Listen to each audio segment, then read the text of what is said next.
Hai guys, welcome back again with Mimi di channel Enkun. Fans pengguna Jujutsu silahkan merapat, karena di video kali ini kita akan membahas lanjutan cerita Jujutsu Kaisen. Setelah Gojo yang dibuat emosi oleh Gojo, Hanami dan Choso, kemudian dia pun melepas penutup matanya, seperti bersiap untuk melancarkan serangan balik.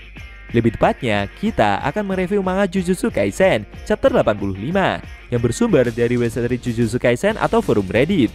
Buat kalian yang belum lihat review chapter sebelumnya, bisa klik link di deskripsi, atau bisa juga klik link di pojokan atas video ini ya. Dan buat kamu yang cuma ngikutin animenya atau tidak mau kena spoiler, Enkun sarankan mending stop videonya aja dari sekarang. Nah, di manga chapter 85 ini, Gojo mulai bertarung dengan serius melawan 3 villain utama, dan alhasil membuat salah satu dari mereka, yaitu Hanami, berhasil dikalahkan. Penasaran? Oke, langsung aja kita bahas. Let's go!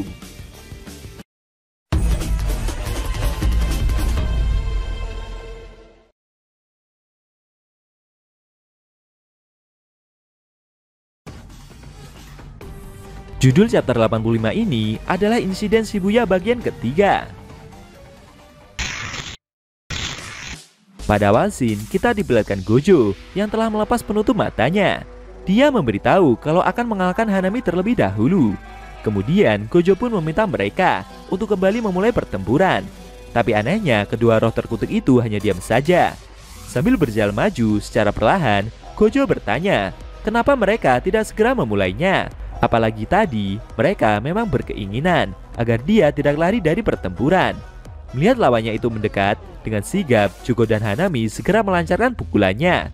Jogo sempat kaget sebentar, karena dia merasa seperti menyentuh penyihir tersebut secara langsung.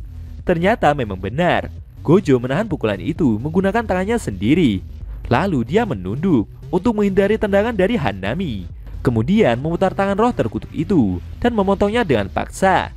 Dari atas, Hanami kembali mencoba untuk melancarkan pukulannya. Tapi dengan sigap, menggunakan potongan tangan milik Jogo, guru penyihir itu menahan pukulan tersebut dan menendang kaki kanan Hanami untuk menjaga jarak. Melihat posisinya tersudut, Jogo segera mencoba melepaskan diri dengan berlari menjauhi jangkauan dari Gojo, sembari meregenerasi tangannya. Namun di luar dugaan, penyihir Jujutsu itu malah mengejarnya. Hanami yang melihat aksi tersebut tidak habis pikir, kenapa Gojo malah mengincar rekannya itu? Apakah tadi dia sengaja berkata demikian agar dapat mengecoh mereka berdua? Selain itu, Gojo sendiri telah menonaktifkan teknik kutukan Infinity-nya. Dia seakan berhenti berkonsentrasi pada teknik kutukannya sendiri karena jumlah masyarakat di sini yang ikut berkurang. Hanami menduga, apakah pria tersebut bermaksud untuk menggunakan energi kutukannya saja agar pertarungan ini tetap seimbang. Tapi kalau begitu, maka tak ada gunanya juga melibatkan warga sipil lagi dalam pertempuran ini. Melihat kondisi tersebut, Hanami pun segera mengeluarkan teknik kutukannya untuk bersiap menyerang. Tapi Jogo yang berlari itu seperti memahami apa yang Gojo rencanakan. Melihat rekannya mengaktifkan tekniknya lagi, Jogo pun berteriak dan meminta Hanami untuk berhenti mengaktifkan teknik penguatnya. Ternyata memang benar, Gojo yang melihat hal itu tersenyum dan segera berpindah target, menghampiri roh berbentuk pohon tersebut. Sambil memegang kedua tanduk akar itu, Gojo berkata kalau sebelumnya ada yang pernah bilang jika titik kelemahan Hanami berada di kedua akar yang sedang dia pegang ini. Lalu tanpa ampun, Gojo pun segera menarik kedua tanduk akar tersebut, sembari menendang tubuh roh terkutuk itu. Gojo telah menduga kalau Hanami tak bisa menggunakan teknik bawaan dan penguatnya secara bersamaan. Melihat rekannya yang berhasil dijatuhkan, dengan sigap Jogo bergerak maju.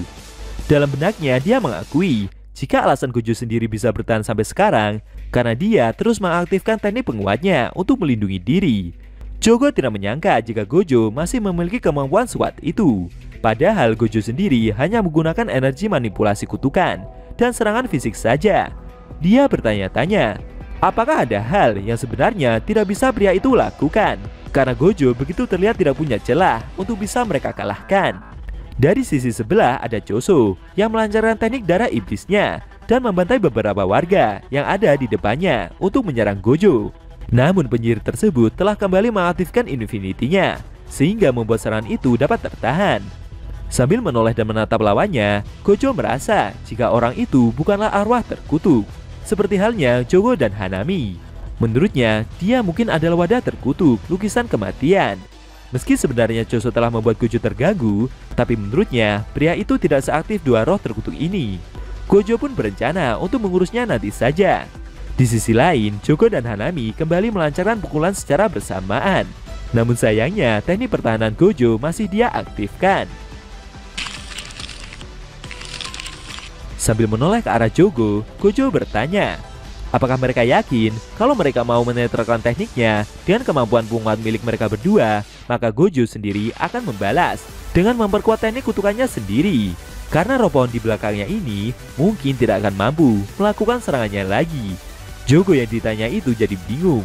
Lalu dengan cepat, Gojo segera menguatkan teknik kutukannya untuk mendorong Hanami yang melancarkan pukulannya tersebut. Melihat rekannya tersudut, Jogo pun mencoba untuk menyandera para warga sipil dan memanggil Gojo untuk berhenti melakukan serangan, atau mereka semua akan dia bunuh. Tapi Gojo seperti tidak mempedulikan hal itu dan terus menyerang Hanami hingga membenturkannya ke dinding dengan sangat keras. Efek serangan besar itu membuat tubuh dari roh pohon tersebut hancur tak tersisa. Jogo yang melihat rekannya berhasil dikalahkan hanya terdiam kaku. Sedangkan Gojo sendiri yang selesai menyerang melirik roh bermata satu itu dan berkata kalau berikutnya dia akan memangsa Jogo.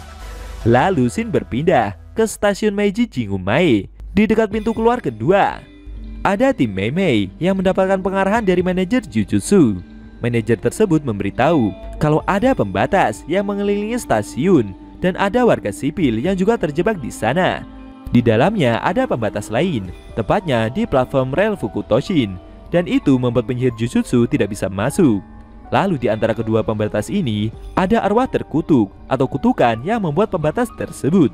Mei cukup terkejut kalau posisi arwah terkutuk itu berada di antara pembatas, bukannya di dalam platformnya. Menurut staf itu, siapapun yang membuatnya mungkin sedang mengambil resiko untuk memperkuat dinding pembatas itu sendiri. Dia bercerita jika dua manajer tambahan sudah dikalahkan, dan juga di antara pembatas itu ada warga sipil yang sudah berubah wujudnya. Yuji yang mendengar penjelasan tersebut cukup kaget dan terdiam. Dia menyadari jika itu adalah aksi dari Mahito. Kira-kira apa yang akan mereka lakukan dalam mengatasi masalah yang terjadi? Lalu bagaimana dengan Gojo yang masih bertarung sendirian tadi? Sayangnya scene cerita manga Jujutsu Kaisen chapter 85 telah berakhir.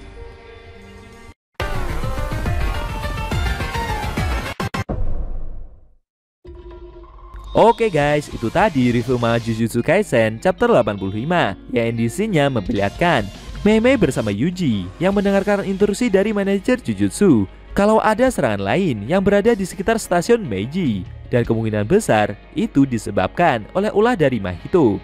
Bagaimana menurut kamu? Jangan lupa tinggalkan komentar kalian ya. Kalau mau nonton review sebelum atau selanjutnya bisa klik link di deskripsi. Linknya ada Mimin taruh di sana kok. Buat kalian yang nonton review manga Jujutsu Kaisen secara maraton, bisa klik link di deskripsi juga ya guys. Oke? Tekan like kalau suka sama video ini dan dislike kalau nggak suka.